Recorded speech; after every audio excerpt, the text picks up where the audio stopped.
You might feel like you need a team of 15 to be really high performing, but I promise that with the right contractor in the right position, you'll be able to get a few hours of your time back each week. And that alone can be so impactful for how you're able to show up in your business and grow to the next level. Hey, my name is Jenna Kutcher, and I am obsessed with all things business, marketing, numbers, and helping you to navigate both the messy and the magical seasons of this thing called life.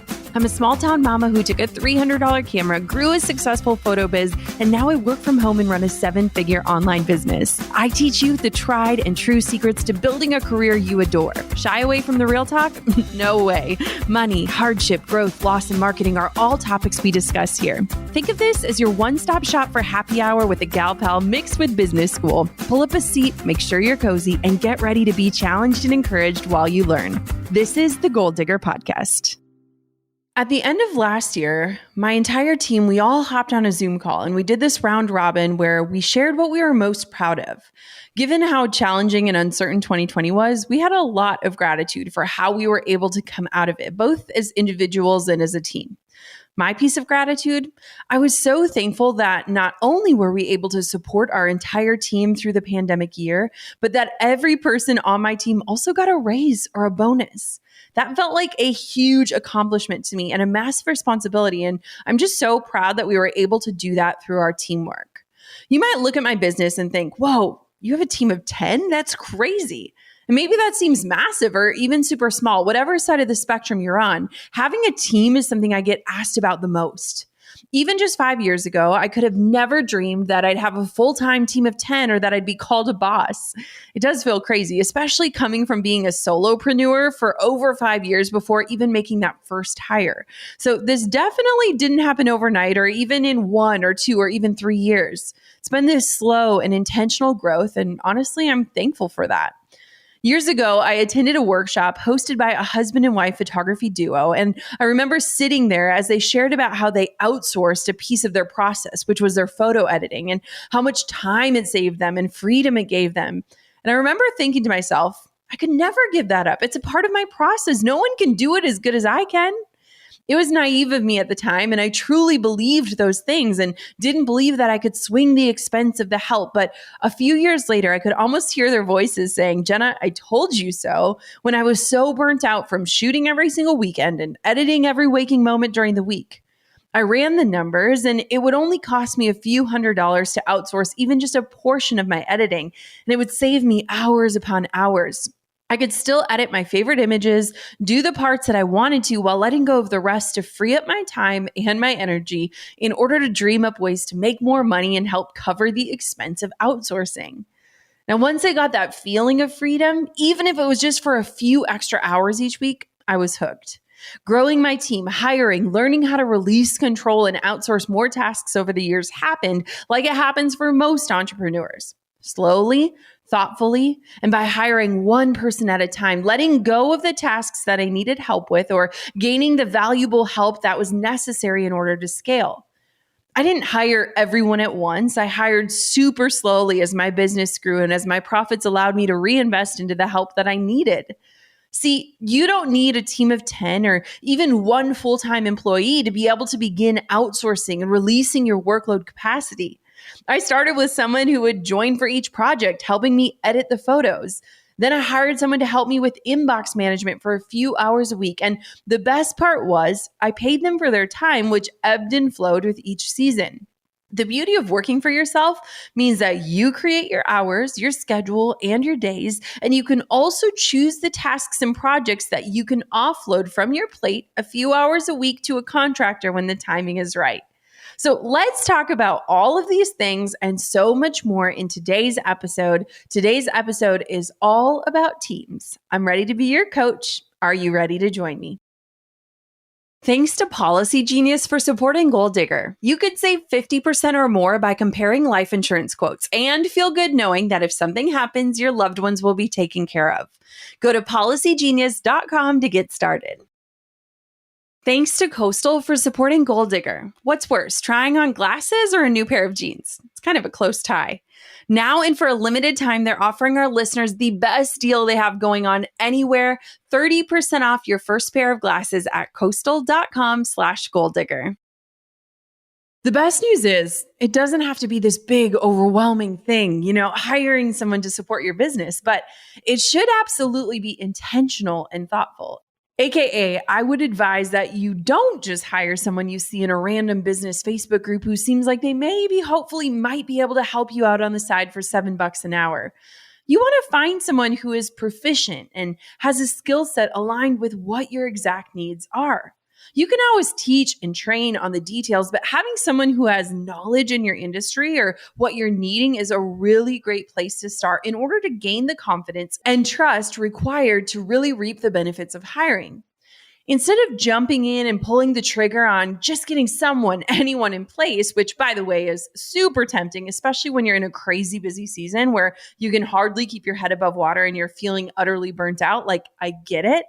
But rather, I want for you to walk through a few thought processes and exercises to dial into exactly the type of support person or people that you need in order for your business to flourish. It's better to enter this whole idea with a plan and with the bandwidth to get someone onboarded when you're not super stressed or frazzled or frankly ready to quit.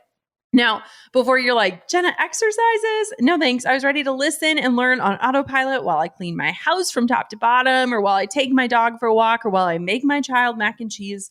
Hold tight.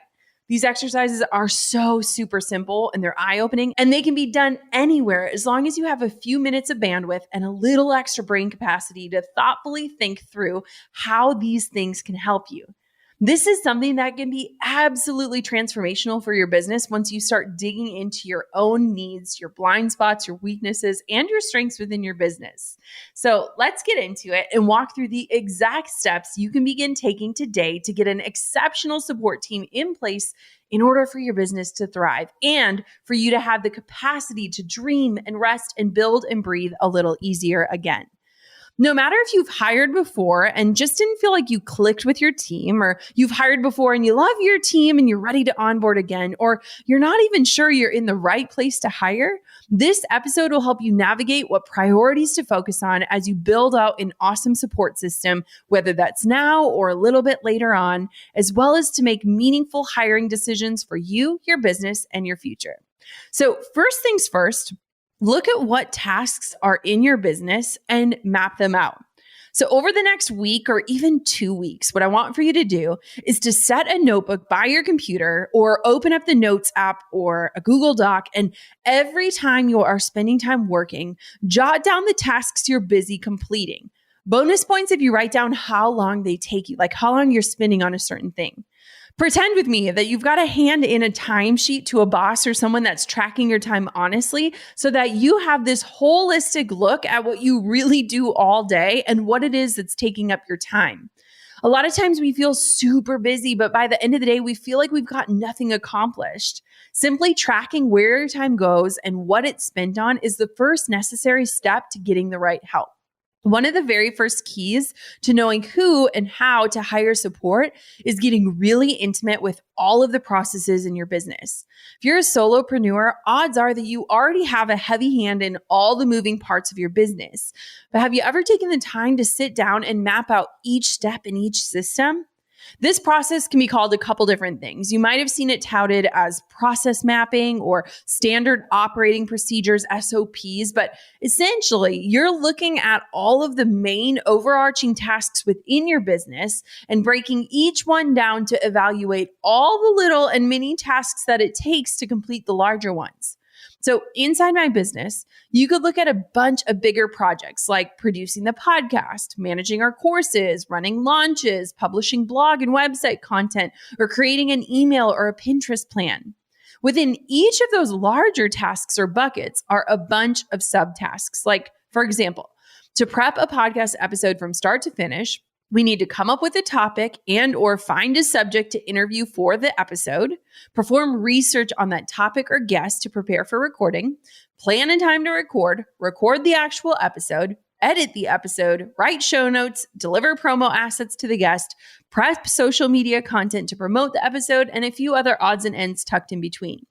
Now, when I look at that list, it's a lot of pieces to execute on my own. And I don't really have much of a knack for things like editing podcasts or summarizing the episodes into interesting consumable show notes. And while I likely could do those things or learn those things, they'd probably take me a long time and take up precious time that I could be spending in other places in my business. So those are immediately things that I can see that would be good for me to outsource. And by the way, this of course is hypothetical. If I were looking at my business and didn't have a team yet, now thank goodness I do have a team. I have my podcast producer, Kylie, who handles so many of these subtasks for me now. One of the biggest mistakes or mindset blocks that I held when it came to hiring was that because I could do things, I thought I should. But as I've hired experts or people who are far more proficient at things like audio editing or search engine optimization, I not only am getting a better quality end product, but I'm also supporting other people's passions and their proficiencies. Anyway, if you can not only identify the big projects that take up most of your time, but break down your tasks in your business and look at each step of execution, I bet it'll be super clear right away which big and little tasks you could A, love to do and would never ever want to give up, B, would prefer not to do, but you're pretty good at them and you can manage them fairly easily. And C, those tasks that you hate doing, that you're not good at, that you avoid and hardly have time for. Those ones that you love likely fall within your genius zone, aka they are your passions. They light you up, they keep you going and motivate you to perform at your best. They simply don't feel like work and they bring you the most joy in your business. Don't ever outsource these guys because these are likely the tasks that allow you to work your magic and show up as your best self in the way that only you can. The ones that are more meh, they're not totally miserable or intolerable. Those aren't your genius spots, but they're likely manageable for the time being. Hang on to them for now, but keep them on the back burner as things that you might want to outsource eventually when your business allows. And those last ones, the ones that you truly despise doing, those tasks and things that you put off or never complete, the ones that you honestly just aren't good at, get rid of them. And I don't mean just stop doing them, as they're likely necessary to keep your business going, but these should be the first tasks that you can outsource, no questions asked. Plus, if you think about it, if you truly dislike doing something, doesn't that usually mean it takes you way longer for you to complete it? Whether there's a steep learning curve or you just procrastinate, you probably find yourself shuffling your feet when it comes to those hate tasks, when instead, if you hired someone whose genius spot aligned with those things, they could likely get it done in way less time and for less money than your time and frustration spent on it is worth. Plus, the time that you save by outsourcing gives you more time to market, dream up new ideas, be the visionary, serve clients, and make more money. After you process map your business's tasks, here's your next step. Make sure to write down at least 5 things that excite you, that you'd never give up, and that fall within your area of expertise. Follow that up with a priority list of the things that are the bottom of your list, that are eating up much of your time, and prioritize from 1 to 5 in the order of what you'd like to release first and hire help for. Even if you're not ready, these lists can really help for you to understand your priorities and to start to see your genius spots and the things that you're not so great at. From there, you can establish exactly where you're going to need some help. See if any items you need to outsource could be grouped into a similar category so that you could potentially build a position around it. So when I was first hiring, getting help photo editing was my first step. And that was just on a job by job basis based off of my shooting schedule. It was super easy for me to do it because I didn't have to have her on retainer or hire her on. I would just send her the photos when I had a wedding and then I would pay her for the amount of work she did. After that hire, I needed help managing my inbox and making sure that I was taking care of my clients. I was literally the queen, that person that would read and then mark an email as unread. And I told myself I'd get back to it when in reality, email and being connected to my inbox 24/7 was really impacting my mental health. And it just wasn't a strong suit of mine. It was one of those stress points for me. So I had to choose, slowly where my greatest needs were. And they weren't these massive things. I didn't go out and hire someone full time. These were paid by the hour, and I only paid for the work that someone did. So when you think about it, it's really interesting because I think a lot of times we think about like consistently paying someone, but a lot of freelancers out there can do it on a job by job basis, which kind of frees up that mental stress. So when we think about the tasks, it's really important to see, is there an opportunity to group tasks together? So for example, if writing sales copy, email content, and social media captions is not a thing that you love, or you always run out of time in order to get it all done, you're probably going to be in the market for a copywriter or a content writer. If it's more administrative tasks that weigh you down, like responding to emails, offering support, providing community help online or in your Facebook groups, then maybe a virtual assistant or a VA or an online business or community manager might be the best hiring move for right now. If it's a toss up and you need help in several areas or could potentially build multiple positions out of your needs, don't worry. I find that so many entrepreneurs are visionaries and end up needing high quality support in several arenas, and that's totally normal. Even if it's just 1 to 2 hours a week in each area, there are likely people who can support the specific needs you have. Now, it might feel overwhelming to think about hiring a bunch of people straight out the gate. So lean on your priority list and build up the confidence in making wise hiring decisions one by one, starting with your greatest priority and then moving down the line. If you're still feeling stuck or unsure of where you truly need help, I'd encourage you to ask yourself the following questions to really dial into who and what you need to help you with the most first or next, so that you don't feel like you're frozen and can't make a decision that will move you in the right direction. So here are 4 questions to ask yourself. You can write these down if you need to. First, what are my most urgent needs? Like when I'm thinking about like putting out fires or things that I really need to address quickly, what are the most urgent tasks?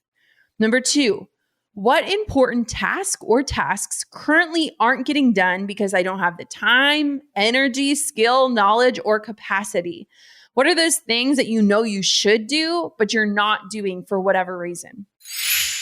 Raise your hand if you tend to look at yourself during Zoom calls more than the person speaking. Like we all do it. And if you're seeing a lot more of your own face and thinking, hey, I deserve to switch up my look with a fresh pair of glasses, then check out Coastal. At coastal.com, you can get prescription glasses starting at $9 with free shipping and a 60-day risk-free return. Plus, they have the super advanced virtual try-on technology so you can finally see what a cat eye or aviator would really look like on your face right on your phone. With Coastal, you don't have to spend hours at the store or hundreds of dollars to get a new style. Just go to coastal.com, pick out the frames you want, enter your prescription details, and your glasses will arrive in just a few days. Kylie on my team just ordered a pair of Coastal sunglasses, and the pink tortoiseshell frames are so cute. She added polarized lens for the spring sunshine. And I love how you can customize any frame with the type of lens you want, whether it's blue light, UV, prescription, and more. Now, and for a limited time, they're offering Gold Diggers the best deal anywhere. 30% off your first pair of glasses at coastal.com/golddigger. Get free shipping, 60-day risk-free returns, and 30% off at coastal.com/golddigger. Discount applied at checkout only for a limited time. coastal.com/golddigger. Some restrictions apply.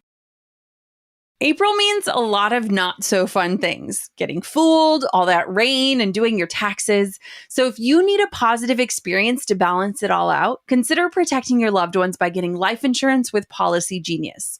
Policy Genius can help you compare top insurers in one place and save 50% or more on life insurance. Once you find your best option, the Policy Genius team will set up your new policy for you and answer any questions you have along the way. Head to policygenius.com, and in minutes, you can work out how much coverage you need and compare quotes to find your best price from as little as $15 a month. You might even be eligible to skip the in-person medical exam. Their licensed agents work for you, not the insurance companies, and that kind of service has earned Policy Genius a 5-star rating across thousands of reviews on Trustpilot and Google. Now, the best part is that all benefits of Policy Genius, the comparison tool, the handling of paperwork, the unbiased advice, are totally free to use. Policy Genius can promise that you won't leave their website feeling like a fool. You could save 50% or more by comparing life insurance quotes and feel good knowing that if something happens, your loved ones will be taken care of. Go to policygenius.com to get started. Policy Genius. When it comes to insurance, it's nice to get it right. Number 3, what position could grow with my brand and take on more work down the line, even if I only need support with 1 or 2 things right now? This one's really critical because when I think of my first virtual assistant, which was Caitlin, she was just helping me with inbox management. Then her position grew and changed over the years, and she still works for me today in an entirely different role. And so know that nothing has to be set in stone. And if you find the right person, they likely can do more than one thing. And then number 4, what would provide me the most relief to remove from my plate? Like, what's something that will give you that feeling of peace and freedom, which is likely the reason why you became an entrepreneur in the first place? Knowing your own pain points and weaknesses and really accepting them is a first step to accepting the right help. You might feel like you need a team of 15 to be really high performing, but I promise that with the right contractor in the right position, you'll be able to get a few hours of your time back each week. And that alone can be so impactful for how you're able to show up in your business, take on new opportunities, and grow to the next level. Every single time that I've traded money in order to free up my time, my business has grown. Seriously, like every time. And it's in making those calculated moves and choosing the right hires that has allowed me to dream and learn and grow and scale and expand in so many different ways. The more I hire, the more my business tends to earn because we have the right people in the right places. And so while you might be thinking about the added expense, also think about the saved time and what you can do with that extra time in order to move the needle forward. For example, when I first hired my photo editor, I was super freaked out that I was going to be paying a few $100s per wedding. So I did 2 things. I raised my rates to reflect that they were going to get their images faster. And I also figured out that if I freed up that time that I had been spending editing and I could just book 1 extra shoot per week, that would make me more money and it would afford me the cost of hiring that help. So think about it that way as well. As you're evaluating your business and your needs, begin to build out a resource library. So there's this girl I know who is always talking about how she works around the clock and she never gets a day off and how she needs help. But the number one reason that she says she won't hire anyone is that she doesn't have the time to train them. Have you ever felt like that? It's so hard when you're watching because it's so counterintuitive. It's like, take the 10 hours to train someone so that you can have help and freedom moving forward. This is a one-time time investment that can save you so much time down the road. Now, truth be told, I think that's a huge mindset block for many people when it comes to onboarding a team member. And since we likely wait to hire until it's too late or we're overworked and stressed, the thought of adding one more thing like training onto your plate, it can feel overwhelming. I totally get that. And that sometimes can paralyze you so that you keep wearing all the hats, keep making all the excuses, and you never move forward. Even if you're just starting by hiring a virtual assistant for 2 or 3 hours a week, you'll find that training that new hire and any future new hires is so much smoother when you actually have systems, even if they're not perfect, even if they can be streamlined in the future, because these systems are something that you can hand over to the person when they're getting onboarded, when they're joining your team. So one great way to do this is to take those standard operating procedures that we talked about earlier, those processes, the big tasks broken down into all the smaller subtasks within your business, and then draft up almost how-to guides, step-by-steps, or tutorials for each moving piece of the business. Creating a resource library and brand standards even before you have a single person on your team will not only give you more clarity on your processes, but it'll also give you the opportunity to find any holes or inefficiencies to improve before handing things off to a new or future team member. And it also creates a super clear guide for new hires to go through and get to know your business, your brand, and your procedures. So there's this easy to understand training resource right from the start of the time of working with you. It's a win-win all the way around. We have blog standards, podcast standards, we have email sequences. I have all of this mapped out for my business because usually it was something that I owned and had to do, and creating templates and tools and step-by-steps helped keep me in line, but they also helped me to have what I needed to hand off in order to train someone new. So a couple and easy, efficient ways to do this is by recording a bunch of screencasts or Looms, basically recording your screen walking through your projects or your procedures. If you've never used a thing called Loom, let me be the first to introduce you to this amazing tool. And I might add that this is not sponsored. I just love it so much. We use it all the time. So you can go to loom.com. That's LOOM.com. And it's basically a screen recording tool that allows you to record yourself on video or audio, walking you through a process on your computer screen. We use this all the time. I'll use it to review websites. I'll use it to review copy. If I'm getting stuck somewhere, I'll record that and walk someone through. And sometimes I'll even use it in place of team calls on busy weeks. I just record and give my team a brief and personal or professional update on what's going on. Now, there are both paid and free versions of Loom, so it's helpful for any business of any size. And this also allows your team to go back and revisit old Loom videos to refresh themselves on certain processes, which I frankly love, because if someone's just starting out and they need to remember how to log in and publish a blog post or where to check for the metrics for something, they can just watch a video as many times as they need to learn the process without feeling annoying or bogging anyone else down with questions, including me. Now, another way is to just have one designated spot as a master home of all resources for your business. Like, for example, even a Google Doc could work with links to different logins or pages with different step-by-step walkthroughs for various tasks and projects. The key here is to organize it well so that your team can have a simple and clear spot to land if they need help, and it helps eliminate the same questions over and over. Like, your goal is to just have all of your processes and procedures in one spot that they can visit and revisit as you bring on new team members and get them trained on your systems. So even if you have no team or a team of one or two, creating a setup like this early on is so beneficial for when you do grow, and it allows you to maintain consistency across the board, no matter who's handling what. And one thing I'd like to note, no one has ever quit my team. And so what's interesting is for people that have high turnover or they're hiring people for just a set amount of time, really encourage them to record Loom so that you're not left high and dry if they decide to leave or you're not exactly sure what their process looked like. It's a really great way to also have that insight into your own business when you do become a boss and you're not in the day-to-day tasks. Now, once you've brought a couple of support team members on, be sure to connect them and introduce them to one another in person if possible, but virtually if not.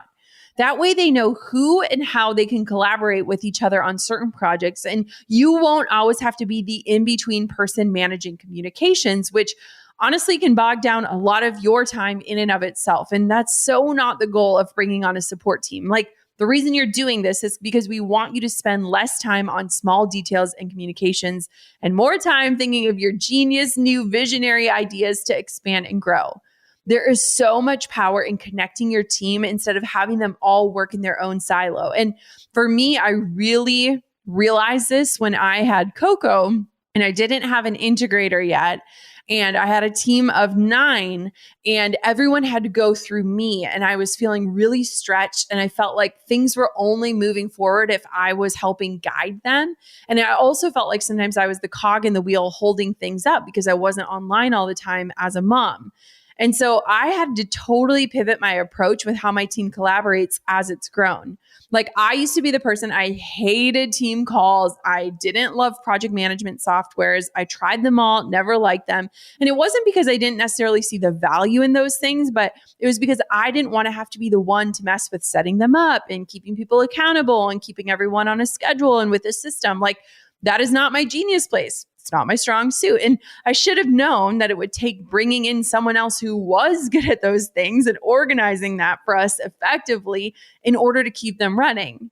And so when I hired my integrator, Marissa, she's actually been on the podcast before, and she's been an all-around lifesaver in the terms of planning and systems and strategy that go on behind the scenes for Team JK. And she does the impossible of impossible tasks and got me not only used to, but excited for weekly team calls and got us all integrated onto one project management platform, Monday.com. If you want to check out Monday and why we love it, go to JennaLovesMonday.com. It's our favorite and we couldn't operate without it. And so basically, Marissa has been this magic worker, and she's totally allowed our team to go next level in terms of collaboration capabilities. She set up these smart and easy to follow systems for us to manage projects and check in with one another to see how we can support and work together. And it's just been amazing because it was one of those hires where it wasn't necessarily a specific task, but it was all the things. And now she's kind of keeper of all the things in the team, which frees me up on a whole new level. Now, if you have a team, no matter its size, and even if you're not a huge fan of formal meetings or extra apps, I'd highly recommend setting up and starting with at least one collaboration platform for your team, whether it's an easy chatting platform like Slack or a task manager like Monday.com. These allow you or your team members of yours to build out a project plan with deadlines and priorities, and kind of serves as this way to check in without having to micromanage. And it allows you as a boss to keep a pulse on a project without all of the back and forth and unnecessary communication. If you're not regularly checking in with your team members, maybe a weekly call isn't necessary, but I'd recommend considering at least bi-weekly or even once monthly check-ins so that everyone feels open to ask questions and provide updates and just connect with each other like face to face. It's just amazing. It can change everything, and it helps for you to keep tabs on everyone's tasks and to make sure that no one is stuck and needs something from you that's gotten lost in email or other messages. And if you don't feel like it's within your strengths to manage the upkeep of those meetings or a project management platform, then that's exactly what having a support team is for. Like, I'm speaking to myself 2 years ago, just as much as I'm telling you this. You don't have to be the wrangler of all the pieces of your business. And you shouldn't if you want to be the most effective leader and business owner possible. Let someone else handle it, and you just show up and keep leaning into your own strengths. If you need help, I highly recommend the book Traction, which talks about the roles of the visionary and the integrator and the importance of those. And it really helps solidify why I needed to make that hire of an integrator. And now I feel like I truly am the visionary of my company. Now, I cannot end this conversation about hiring a support team or a support person for your business without addressing the topic of money. Hiring is an expense, and if you're a solopreneur or a side hustler, extra expenses might not be in the budget at first glance. I have a few episodes about outsourcing and how freeing up time gives you the opportunity to make more money in order to afford that expense, and I'll link them in the show notes of this episode. But here's something a little different. Could you add something to your business, a new offer or product, or even an affiliate selling opportunity that would generate a few extra $100 a month that you don't necessarily need without taking up a ton of extra time? And that could be your support for your hiring fund. So, I love that my team members all have their own side hustles or businesses in some form. Many of the women on my team are contractors and carry a client list that extends just beyond my brand. Caitlin, my first ever hire, runs a super successful vacation rental business with her husband. Brooklyn and Kylie each have their own podcasts, and Kylie is actually at a place in her podcast where she's bringing on help in order to scale it. With her podcast being still in this growth stage, though, obviously sponsorship dollars aren't huge. And there's a whole task of selling sponsorships, which would add to her list of things that she has to do and soak up the limited time that she has. So instead, Kylie is using a print-on-demand merchandise shop to support her first hire in her side hustle. So basically, she sells sweatshirts, t-shirts, mugs, and other basic fan apparel for her podcast through a company called Printful that handles everything from printing and fulfillment, packaging, and shipping. And once the integration was set up on her website, she created a few simple designs using her logo, and voila, her merch shop was born. And she doesn't have to carry an inventory or worry about shipping. She'll mention this shop on social media and in her episodes every now and then, and receives a few orders, even with her show being new and in the early stages. She's already making $300 to $400 a month, enough to hire a few hours of help a week to manage the back-end tasks of her own show. She even told her audience that the purpose of the shop was to fund the hire of an assistant. This transparency then gave her listeners even more reason to spend their dollars. They like the show, they want more of it, and if they buy a sweatshirt, they're directly contributing to the podcast's growth. Not to mention, Kylie also offers a coupon to the merch shop as an opt-in to our email list. Can you tell me and my team we sometimes share a brain? You're an entrepreneur for a reason. You're creative and resourceful, quick thinking and innovative. Knowing that about yourself, what can you dream up that would support the expense of hiring and building a team around you that lifts up and enhances everything you do? As I always like to say, time is our currency. Keep that at the forefront of your mind as you approach the search for a strong support system around your business. Now, I know it might feel scary or like a heavy lift to begin bringing on a team, but in the end, you deserve to focus on your genius spots, and allowing yourself the capacity to do so will only benefit your business greater in the long run. Your time is valuable. Your energy is powerful. And one of the best ways to protect both is by letting loose the reins just a little bit and bringing in the right people to support and uplift your business so that you are empowered to take things to the next and the next level. No one's meant to do this business thing alone, or life for that matter. So begin observing your holes and weak spots and craft a position from there. Stay open to new ways of doing things, new ways of making money, and how to collaborate from a distance. And I have zero doubts that you'll be running a knockout team that lifts you and your business up in no time. Thank you so much for listening to this episode of the Goal Digger Podcast. Until next time, keep on digging your biggest goals. I'm over here giving you a virtual high five because you just finished another episode of the Goal Digger Podcast. Did that go by way too fast for anyone else? If you want more, head over to goaldiggerpodcast.com for show notes and all the discount codes from today's sponsors. And if you're looking for a new crew of movers and shakers like you to bounce ideas and ask questions, be sure to join my exclusive community for Goal Diggers on Facebook. The link's waiting for you at goaldiggerpodcast.com.